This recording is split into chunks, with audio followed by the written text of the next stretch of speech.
비비님들 안녕하셨습니까? 오늘은 한국이 선진국이라고 하면서 왜 이렇게 힘들다는 말들이 많을까? 그런 점을 한번 간단하게 짚어보고자 합니다. 아마 한국이 선진국입니까? 라고 누가 묻는다면 아마도 글쎄요 라는 모호한 답이 떠오르셨을 것 같습니다. 선진국의 그 조건은요, 경제협력개발기구 OECD 38개국 중 한국적 자본지수는 32위가 된답니다. 국가 갈등지수는 28위고요. 아주 하위권이죠.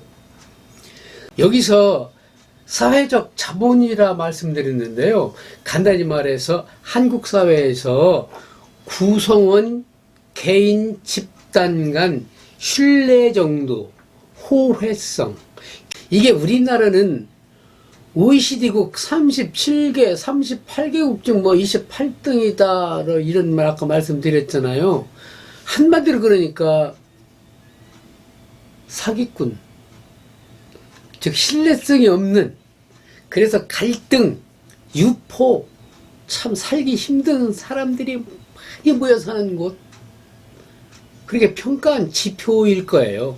한국이 막대한 갈등 비용을 치르고 있다는 건 국민 대다수가 인식하는 사실이죠. 정치권이나 모든 사회 집단 간에요, 극단적인 진영 논리가 있잖아요. 말할 것도 없어요. 기업, 노사 갈등 심하죠. 국책사 하려면 주민 반발로 자기 동네나 자기 마을, 자기 군, 자기 도에 유리하면 무조건 와라. 조금이라도 혐오시설이다 그러면 가라. 어디로 가란 말입니까? 자기가 싫으면 남도 싫죠. 그 내로남불 기질이 항상 있죠. 이런 경우. 또 사람들이 믿음을 주고 믿음을 갖지 않고 하는 모든 사회적 공유, 정보 공유, 이것이 너무 가짜가 많다는 얘기죠. 그럼 한국 사람들이 피곤하고 살기가 어렵고 막 그래요. 어떤 기업체들은 개발을 하려고 그 용지를 하려고 여기저기 왔다 갔다 하면은 노조원들이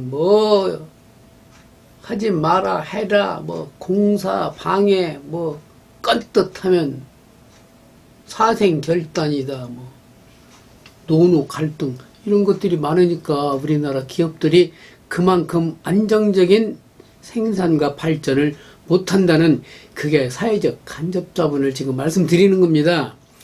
한국인이 결코 열등해서가 아닙니다. 치열한 경쟁과 압축 성장에서 내몰리면서 갈등 푸는 능력을 쌓지 못해서 그래요.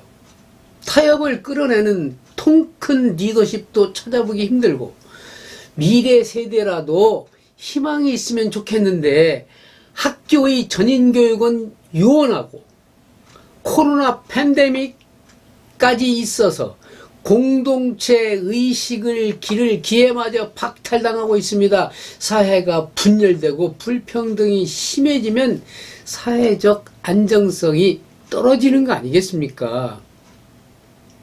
그러면요, 요즘 비정규직을 무조건 정규직으로 전부 해달라? 그러면 열심히 공부하고 노력하고 남들이 놀 때 자기는 막 피땀 흘리며 코피 터지면서 공부를 하고 거기에 스펙에 맞게 해서 들어간 사람은 어떡하란 말입니까? 그 공부할 필요 없게요. 그게 바로 혼신의 힘을 다해서 노력한 결과를 생각하면 화가 나지만, 어떻게 시험도 안 보고 정규직으로 해, 우리 정규직으로 해갖고 우리하고 똑같은 대우를 받으려고 해. 이건 불평등이고 불공정이 아니냐 하고 말들 합니다. 맞습니다. 그 말도 불공정하죠. 불평등하고요. 그런데요, 그 공정한 경쟁이 되기 위해서 공정한 조건 조건이 만들어져야 되는데 그 공정한 조건이 바로 부모의 사회적 조건입니다. 부와 건강을 위한 각종 노력이 공정하고 공정한 조건이 생기는데 진정한 공정을 위해서 공정할 수 있도록, 좀 어려운가요? 그런 조건이 만들어져야 이것도 금수저, 은수저, 흑수저, 무수저, 요새는 뭐 다이아몬드 수저, 이런 사회적 계층 간의 그 어떤 갭이라고 할까, 이런 것이 있는 한 진정한 공평한 공정성 있는 룰에 젊은이들이 취업을 들어갈 수가 없어요. 그것은 이제 너무 긴데요. 가정 형편이 어려워서, 돈이 없어서, 나는 학원도 못 받고 뭐 외국에 가서 뭐 무슨 스펙도 못 쌓고 막 그런다는 거죠. 그래서 떨어진다는 거예요. 금년도 뭐 서울대학교 입학생들 보니까 전부 금수저, 은수저 이상이 64%가 합격했다는 그 말이 바로 그런 거 아니겠습니까?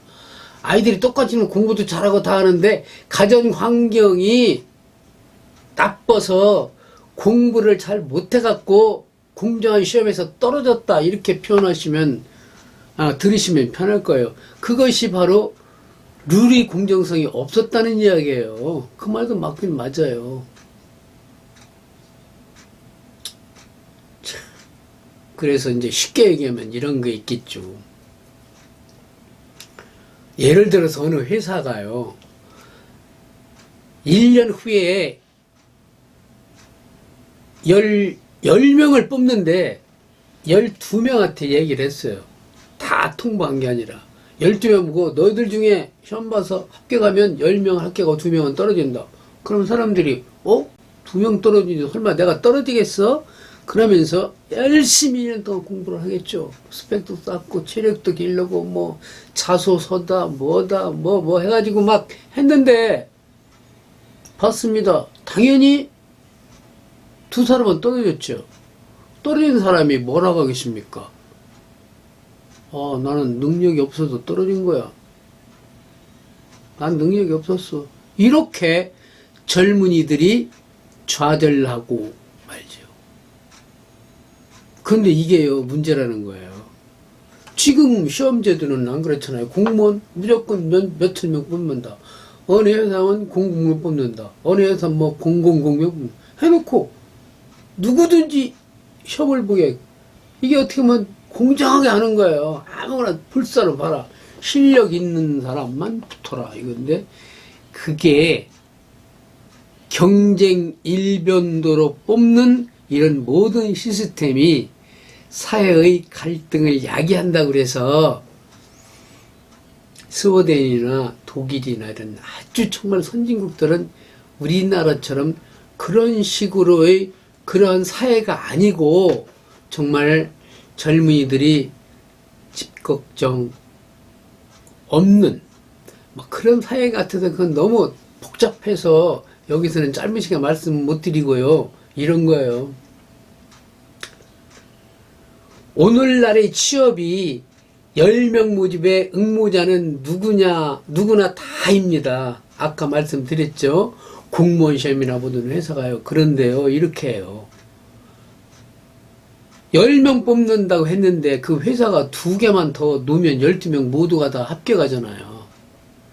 그게 바로 요즘 가장 핫한 뉴스가 일자리를 많이 만들어 달라는 거지요. 일자리가 많으면 무슨 상관이 있겠습니까? 일자리가 없어 그렇죠. 그런데 왜 일자리가 없을까요?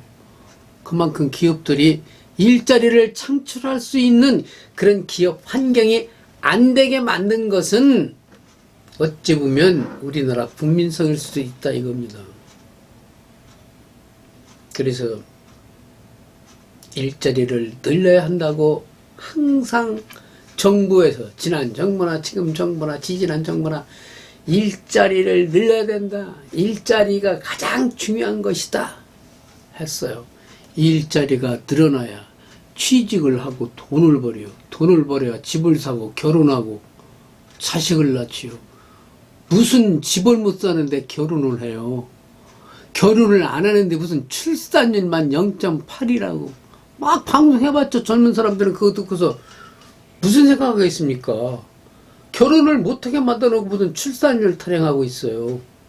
프랑스 같은 데는 1.7인가요? 이렇게 되는데 거기도 그 전에 처음에 우리나라처럼 막 1m로 내려갔었는데 거기는 그 보장 사회보장제도를 잘 해줘가지고 그냥 나요. 이쁘니까 나요. 나면 전부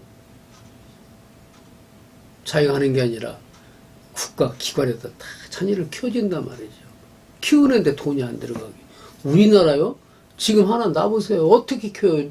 시집 처갓집 아니면 본가에서 키워주지 않으면 못 키워요. 저도 뭐 그렇게 손자들을 키웠는데요.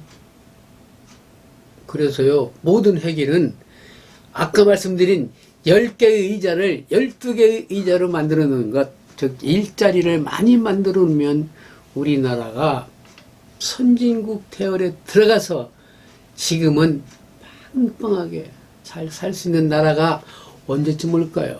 그럼 제 얘기는 뭐예요? 우리나라는 아직 일자리가 없습니다. 거기다 대고 또 자동화는 왜 이렇게 빠른지요? 그렇잖아도 죽겠는데 AI다, 메타버스다, 4차 산업혁명이다 하면서 일자리를 줄여가는데 문제가 있지요. 그러나 황당한 이야기는 아닙니다. 우리 국민들이 더 경제에 똑똑해져서 지금의 버는 소득의 50%를 세금으로 내는 날, 우리나라는 세계 초인류 국가가 됩니다. 생각해 보십시오. 사업자금이 부족해서 인건비도 제대로 못 주는 기업, 중소기업, 충분한 자금을 주지요. 중소기업에 영세사업자에게 무담보 무기한 자금을 막 주지요. 주택 문제를 해결해서 주택 건설 회사 이런 데 그냥 자금을 충분히 줍니다. 선진국에 비해서 우리나라 사람들이 세금을 내는 게 많을 것 같지만 아주 적습니다. 선진국은 노르웨이나 스웨덴 막 이런 데는 거의 사람들이 자기 소득의 50%는 냅니다. 그러니까 태어나서 죽을 때까지 전부 정부에서 책임지고 합니다. 정부가 돈이 없는데 어떻게 노인 문제, 교육 문제, 복지 문제, 사회 문제를 해결해 주겠습니까?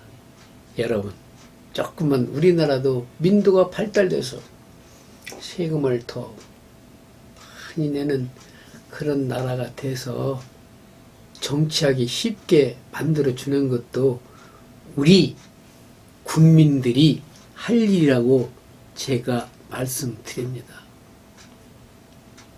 이렇게 말씀드리니까 세금 많이 낸다니까 짜증스럽지만 결국 서로 더 많이 내려고 한다면 우리나라는요, 흙수저도 없고 금수저도 없는 세상이 되고요, 젊은이들이 정말 문학이다, 시이다, 음악이다, 창작 활동을 더 잘할 수 있는 그런 복지사회국가가 얼마 남지 않았을까 하고 기대해서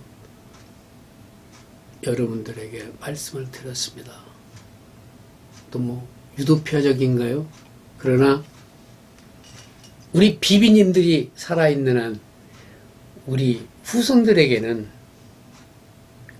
굳건하고 강건한 나라를 물려주면서 세계에서 가장 살기 좋은 나라로 만들기 위해서는 한 번쯤 생각해 볼 수 있는 이야기를 제가 두서없이 말씀드렸습니다.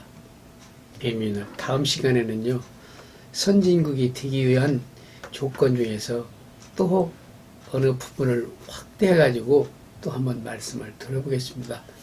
감사했습니다.